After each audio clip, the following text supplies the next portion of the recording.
and welcome to Famous Gays and Lesbians, Alleged and Otherwise. I'm your host, Thomas Connolly. I happen to be a gay actor, and I live in the gayest city of them all, West Hollywood, California.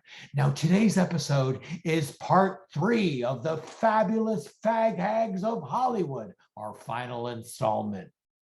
Now, once again, I need to reiterate that the term fag hag is not a mean-spirited derogatory term. No, on the contrary, it's actually a positive one. It refers to a woman who enjoys the humor, the fun, the craziness of hanging out with gay men.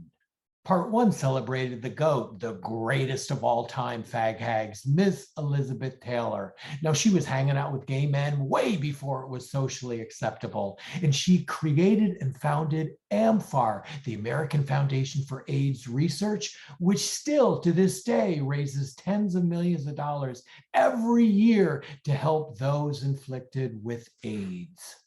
And our part 2 episode celebrated the generous, kind, magnificent Ms. Elizabeth Montgomery of Bewitched fame. But in researching this topic, I discovered there were so many great fag hags, I didn't want to leave any of them out. So fasten your seatbelts. We're going to tear through this list. First up, we have the comedy icon herself, the wonderful Carol Burnett. She was besties with many gay actors like Rock Hudson and Jim Neighbors, who she regularly featured on her aptly titled The Carol Burnett Show. She was also one of the first performers to feature the mega-talented female impersonator, Jim Bailey, who did a great Judy Garland and an impeccable version of Barbra Streisand. You have to remember that during most of the run of the Carol Burnett Show, it was illegal to be a practicing gay man or lesbian woman in our country. That's right, you could be thrown in prison and charged with a felony. So female impersonators were not a common appearance on national television.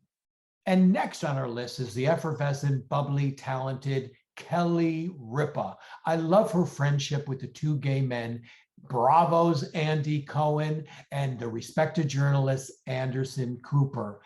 They look like they have so much fun together. When we see them hanging out, they look like a modern day version of the Golden Girls. Now, we have to go back in time a little bit because we have to give credit to one of the old veteran fag hags of Hollywood, the fabulous Miss Joan Crawford. Now, I know, nowadays she's become more famous as an abusive mother. Did anybody say wire hangers? But back in the day, she was a great actress and best friends with an openly gay actor and then interior designer, William Haynes. So when William Haynes was blackballed by the MGM executives for being gay, he then launched a career as an interior designer. And Joan Crawford, as his best friend, let him use her home as an example of his great interior design work. Apparently, he did her home in only shades of white. She said, enough with the white. But it kicked off this unbelievably successful career, and he became the biggest interior designer on the West Coast. Another great fag hag of yesteryear is the Inimitable May West. When she was making the movie Sextet in her 80s, she was quoted as saying that she knew the men in the film were gayer than a fruitcake, but they were fun to hang out with, and they were really pretty to look at.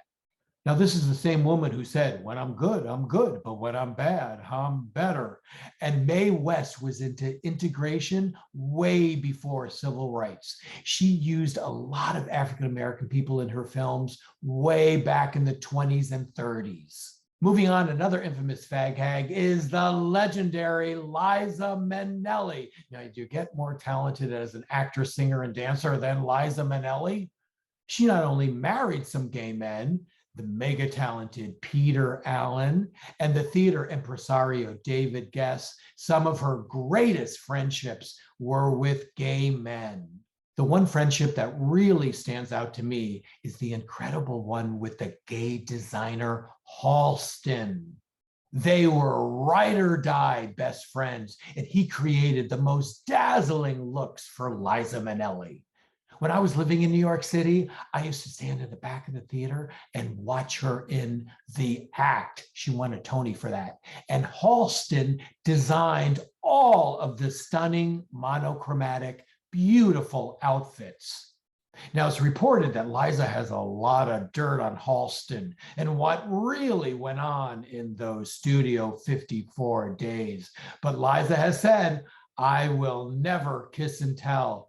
And I believe her. And I really admire Liza for that. And last on our list, oh, this is a surprise one, the Queen of England. Now, it's reported that she intentionally staffs her household servants to be gay men because she likes being campy and bitchy with them. Who knew? Well, there you go, a queen who likes queens. Well, that's about it for this episode. This is Thomas Connolly for Famous Gays and Lesbians, Alleged and Otherwise. Hey, if you like this show, could you please like and subscribe? That would really help sustain our show. Until next time, bye-bye.